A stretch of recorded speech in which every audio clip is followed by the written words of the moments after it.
Isang makabuluhang diskusyon na naman ang inyong maririnig dito sa amin ngayong buwan ng Agosto. Tama ka dyan, Bes. At I'm sure alam niyo na to dahil every August, nagkakaroon tayo nito bilang pag-celebrate sa feast nila St. Monica, St. Augustine at St. Ezequiel Moreno. Ito na nga mga ka-trendy dahil August ngayon, syempre we will talk about one of the highlights of this month, which is syempre ay ang karakol. Grabe, ganun dapat talaga ka-lively. Pero tama ka dyan, Iyana. Pero bago natin pag-usapan ng karakol sa Baste, dapat meron muna tayong background about this, diba? Tama ka dyan, Bes. So ano pa nga bang hinihintay natin mga ka-trendy? Ito na yon. Let's watch this. Ayon sa artikulo ng Manila Bulletin noong February 18, 1996, ang karakol ay galing sa salitang Espanyol na karakowa, na ang ibig sabihin ay ang suso at ang kanyang kabibe. Pinaniniwalaang ang mga tao ay nababalutan ng kabibe na sumisimbolo ng kanilang pang-araw-araw na persona. Hinuhubad nila ito tuwing oras na ng pista upang sila ay makapagsayaw hanggat gusto nila. Ang prosisyong pangdebosyon sa pamamagitan ng sayaw na tinatawag nating karakol ay ginaganap bago ang mismong araw ng pista ng mga santo upang ipaalam sa mga tao na kailangan magpasalamat sa Diyos sa pamamagitan ng mga santo, sa mga biyaya na ibinibigay ng Diyos at ipanalangin na ipagpatuloy ang kanyang kabutihan. Dahil maituturing na ang probinsya ng Cavite ay sagana sa agrikultura at yamang dagat, ang prosisyong ito ay ginagawa sa lupa upang pasalamatan ng Diyos para sa masaganang ani at sa dagat naman para sa maraming huli ng isda. O ano, Andrew? Kinaya mo ba ang nakalat na information ni Iyan ng Diyosa? Kaya pa ng Diyosa, no? Oo, kaya pa naman, pero kaya, maiba ako, ha? Iba pa rin talaga yung epekto ng karakol sa atin, eh, no? Yung konsepto, kung iisipin mo, ang ano yun, malaman eh. Iba. Kasi syempre, kasama na sa buhay natin yung bilang Sebasino ang pagsasayaw ng karakol. And for the records, alam mo ba, sumali ako dyan last year. Hindi naman kami pinalag na manalo, pero binigyan naman namin yung best niya. Pero alam mo, andun ako napanood kita, cheer pa nga ako ng cheer sa'yo. Pero hindi, Andrew, magpa-throwback muna tayo ng karakol last year and kung sino-sino yung mga nanalo para ma-revive naman yung karakol fields natin, di ba? Pero, eto guys, para to sa inyo, para ganahan pa tayo lalo sa pag-practice ng karakol. Panoorin natin to. Naging mahigpit ang labanan sa karakol last August 28, 2015. Mula karakol sa kalye pa lang, todo bigay na ang mga kalahok. Sa huli, nagsipagwagi ang mga sumusunod. 5th place ang SCPC o ang mga criminology students. 4th place, Forces Engineering students. 3rd place, Reads o ang mga scholar ng SSCRDC.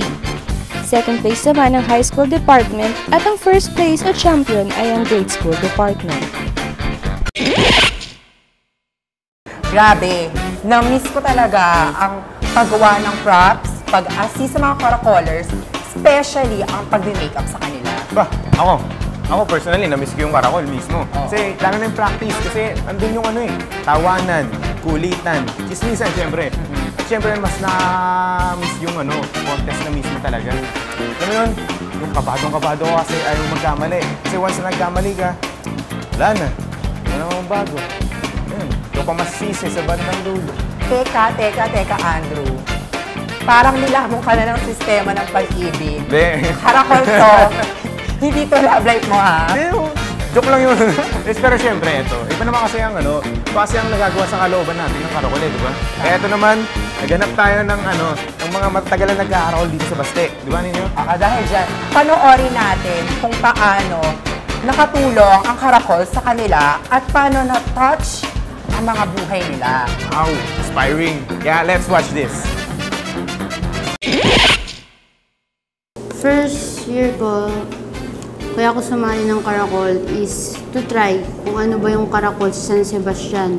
Then, as time goes by, yung pagdating ko ng 2nd year, 3rd year, 4th year, until now 4th year, kaya ako sumali ng karakol is ginawa ko siyang panata. Para dito ko ginagawa yung humihiling ako para sana makapasa ako, makagraduate, and yung pananampalataya ko kay God. Dito ko pinapakita yung pananampalataya ko kay God. In the way na sumasayaw ako ng karakol. How did karakol touch my life? dito, lalo akong napalapit kay God. In the way na pagkasayaw ko sa karakol. Kasi every time na sumasayaw ako ng karakol, hindi ko iniisip na kailangan sasayaw ako para manalo kami, kundi sasayaw ako to glorify God's name. Yun yung main reason ko bakit ako nagkakarakol. And lalo nitong napalatag yung pananampalataya ko kay God. Nagkakarakol po ako kasi ito po yung way ko na para magpasalamat kay God. Tsaka sa pamamagitan po ng karakol, mas lalo pong nalalapit ang puso namin sa Kanya. Tapos nagsasayaw kami, hindi lang para sa competition, nagsasayaw kami para din kay God. Tapos, sa kabatch ko, nasabi masaya daw, basta okay daw yung pagsasayaw, ganyan. Kaya nag-try ako mag-karakol, and then yung nag-karakol ako, totoo, masaya talaga siya. And yung nagagawa nito sa buhay ko is, mas lalong napatibay yung faith ko kay Lord. Dahil sa mga struggles namin as karakolers, yung sa pagbuo ng steps, sa pagbuo ng formation, pati sa pakikisama namin sa isa't isa, yun sa mga ng mga attitudes namin, every sayaw namin ng mismong presentation, mismong competition, talagang nagkakaroon ng milagro. Kasi may mga steps, may mga formations kaming hindi namin magawa ng maayos. Pero nung pagdating mismo ng araw ng sayaw, talagang yun, maganda yung kinakalabasan. Talagang nga namang wow, Andrew. Just to feel how the karakol touched their lives in a positive way, in a good way, talaga namang ang sarap sa feeling. Oo, sobrang sarap sa feeling yan. Ako. Kaya ngayon, feel na feel ko na sobrang blessed ako dahil nagkaroon ako ng oportunidad na sumali sa karakol na yan. For 3 consecutive years. Napak! Kaya guys, kung alam natin magulong tayo sa isang bagay, continue lang natin yan, pursue lang natin yan. Huwag na huwag tayong suko. Kaya yan, kahit mahirap, di ba?